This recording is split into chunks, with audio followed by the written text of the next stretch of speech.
Крым – это целый мир в миниатюре. Он настолько многолик, что поездки в разные его концы похожи на путешествия по разным континентам. Взяв фотокамеру и блокнот, я часто отправляюсь в дальние поездки по полуострову, чтобы самому увидеть все его исторические памятники и запечатлеть их поразительное многообразие. Этими впечатлениями хочется поделиться с каждым. Поэтому вместе с телекомпанией АТР приглашаю вас на прогулки по Крыму.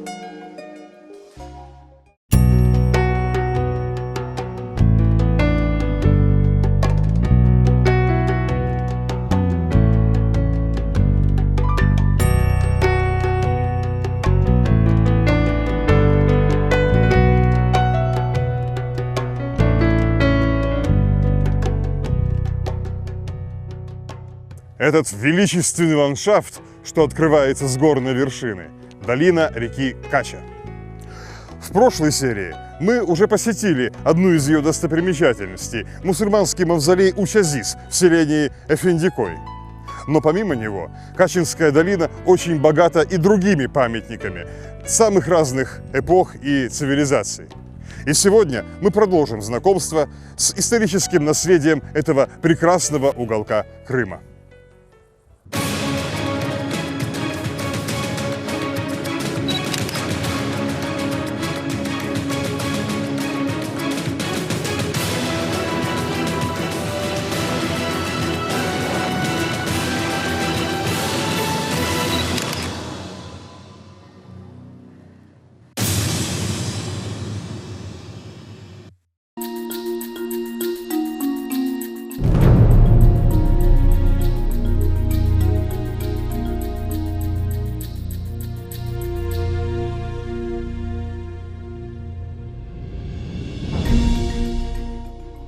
Сразу при въезде в восточную часть долины нас встречает тенистое ущелье Таш-Аир с обильным источником чистой воды при недавно восстановленном фонтане. Люди обитали здесь еще с каменного века, и земля вокруг хранит следы этих древнейших поселений. Но самый известный памятник Таш-Аира – это наскальные росписи, созданные около 4000 лет назад представителями кемиабинской культуры.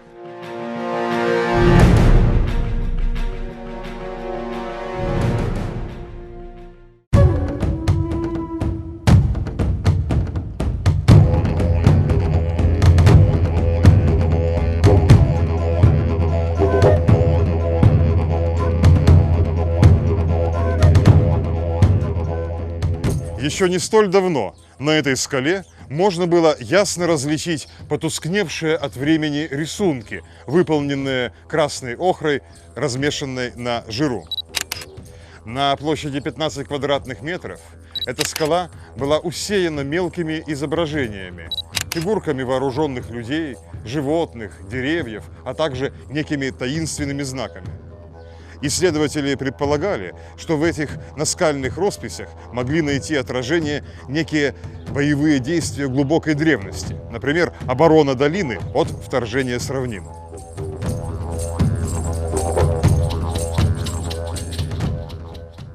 Но не лишне вспомнить и то, что весьма похожие обычаи до ныне существуют у некоторых народов мира, и в этих случаях они связаны с обрядом посвящения юношей в воины. Так или иначе, значение рисунков Таш-Аира до сих пор остается загадкой для науки. Тем обиднее, что росписи Таш-Аира рискуют погибнуть задолго до того, как эта загадка получит свой ответ. Каждое лето эти рисунки подвергаются прямому уничтожению от рук заезжих туристов и несведущих крымчан, которые обливают скалу водой, считая, якобы это поможет им четче увидеть рисунки. На самом же деле вода, попадая на раскаленную солнцем скалу, наносит непоправимый ущерб изображениям, которые простояли невредимыми тысячи лет. Эта бессмысленная забава уже привела к тому, что большая часть каменной живописи Таш-Аира попросту смыта со скалы.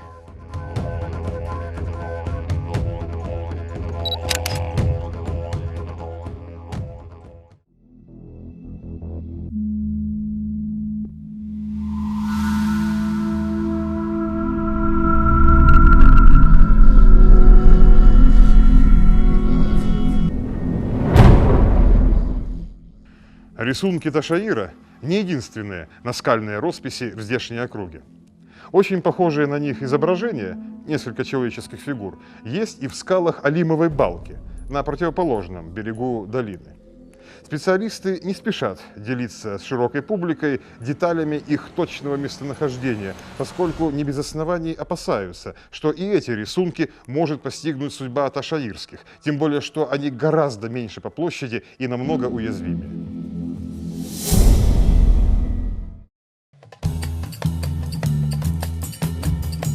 Алимова балка – это скальное ущелье, что примыкает к Качинской долине с юга. Вверх по балке идет узкая крутая тропа, и, поднявшись по этой тропе, можно выйти к Алимову навесу, Алимову роднику, Алимовой пещере и Алимовой скале. Все эти географические объекты, как и сама балка, получили свои названия в честь крымско-татарского народного героя Алима. Алим Айдамак родился в 1816 году в селе Копырлы-Кой под Карасу-Базаром. Из-за произвола властей ему пришлось бросить дом и бежать в лес.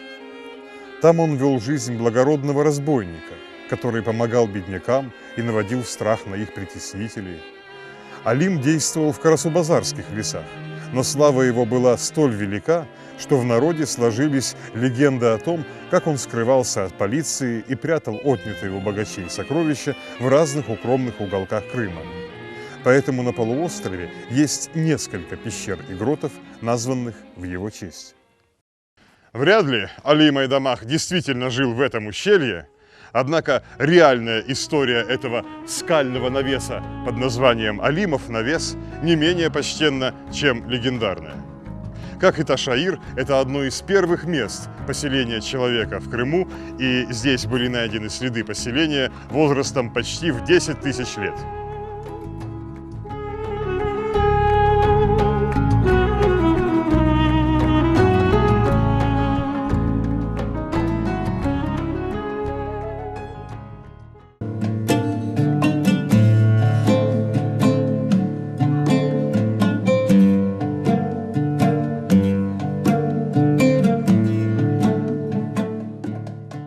В верховьях Алимовой балки оставил свой след и древний народ тавров. Здесь сохранилось целое таврское кладбище, возраст которого может превышать 2000 лет. Тавры хоронили своих умерших в подземных каменных ящиках, составленных из 4 массивных плит и накрытых сверху пятую. Подобные сооружения можно изредка встретить в различных местах горно-лесного Крыма, в том числе и здесь, в окрестностях Качинской долины.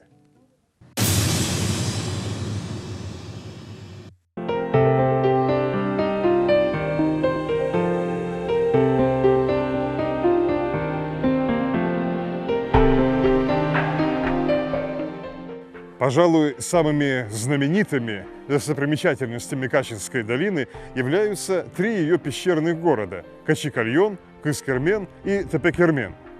Гроты и пещеры Качикальона можно хорошо рассмотреть отсюда, с этой вершины, а 2 других пещерных города расположены чуть выше по течению реки.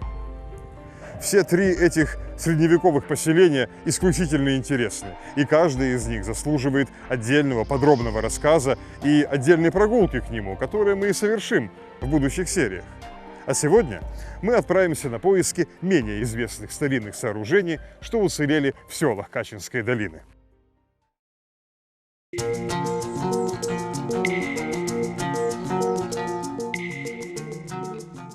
По сравнению с соседними долинами, Качинской посчастливилось в том, что в ней сохранилось больше старинных сооружений. Одно из них – это уже знакомый зрителям нашей передачи мусульманский мавзолей в селе Эфендикой, а 2 других – это руины средневековых греческих храмов. Эта церковь, посвященная архангелам Михаилу и Гавриилу, расположена в селе Шури, Кудрино. На ее стенах можно увидеть множество греческих надписей, оставленных в 17 и 18 веке ее посетителями. Самая старая надпись, расположенная на южной стене здания, сообщает, что этот храм был отремонтирован и перестроен в 1594 году, то есть еще во времена Крымского ханства.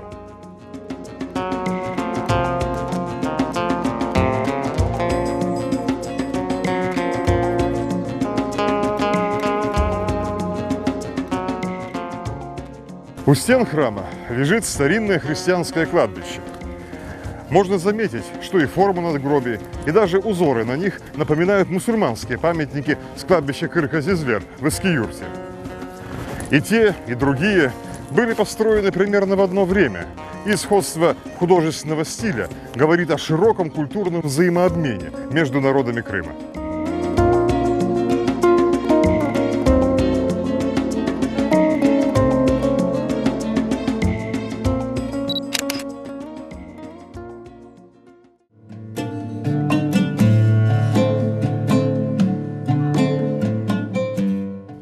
Довольно похожие христианские надгробия с одним или с двумя возвышениями на торцах сохранились и на высоком холме в селе Бия-Сала, Верхоречье. Самые старые из них относятся к IX веку, а на некоторых из этих плит изображены орудия труда похороненных здесь людей: пастушеский посох, кузнечные клещи, пила. В народе этот холм издавна было принято называть готским кладбищем, хотя в действительности похороненные здесь в большей степени, скорее всего, были потомками не столько готов, сколько алан.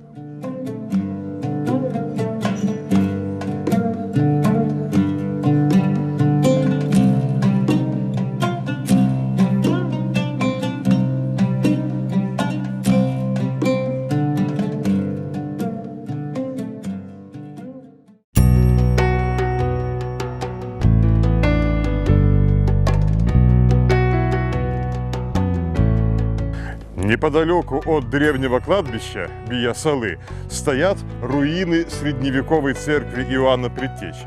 Когда-то на ее стенах, как и на храме в Шури, имелась надпись, сообщавшая о масштабной перестройке здания в 1587 году. Та же надпись говорила и о том, что это строительство велось на средства и при участии некоего Пината, сына Тимирке, в память его самого и его родителей. Примечательно, что имя этого человека тюркское, и, скорее всего, он происходил из кыпчаков. Первоначальной религией кыпчаков, этого большого тюркского народа, составлявшего основное население равнинного Крыма в доордынскую эпоху, был шаманизм.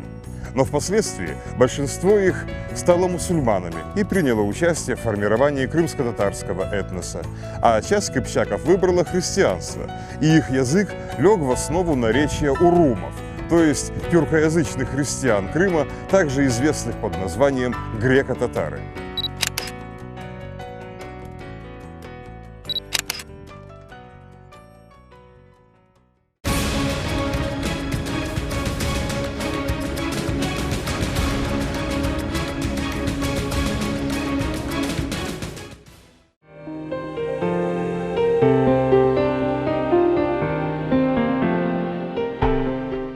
Наконец, третий греческий храм. Эта постройка была возведена в конце XIX века, и она не столь стара, как предыдущие две. Однако она стоит на фундаментах более древней церкви, и окружающие ее надгробные памятники могут быть на 5, а то и на 7 столетий старше, чем эти стены.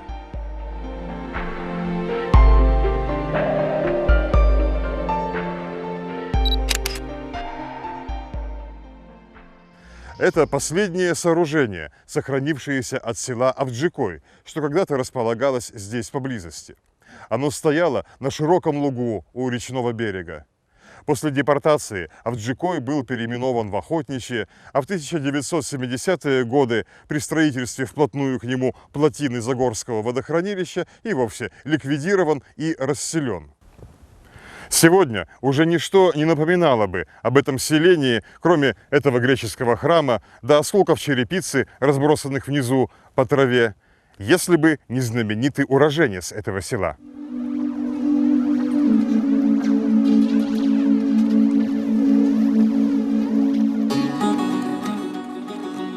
Doğmuşum ben Avcıkoy'da 1851'de. Mekanım Bahçesaray, mezarım kim bilsin nerede. Эти стихи можно перевести следующим образом. Я родился в Авджикое в 1851 году. дом души моей, Бахчисарай, и кто знает, где будет моя могила. Так, в 4 строках написал о себе выдающийся крымско-татарский писатель и просветитель Исмаил Гаспринский. Благодаря его имени название исчезнувшего села сегодня знает каждый, кто знаком с биографией этого выдающегося деятеля.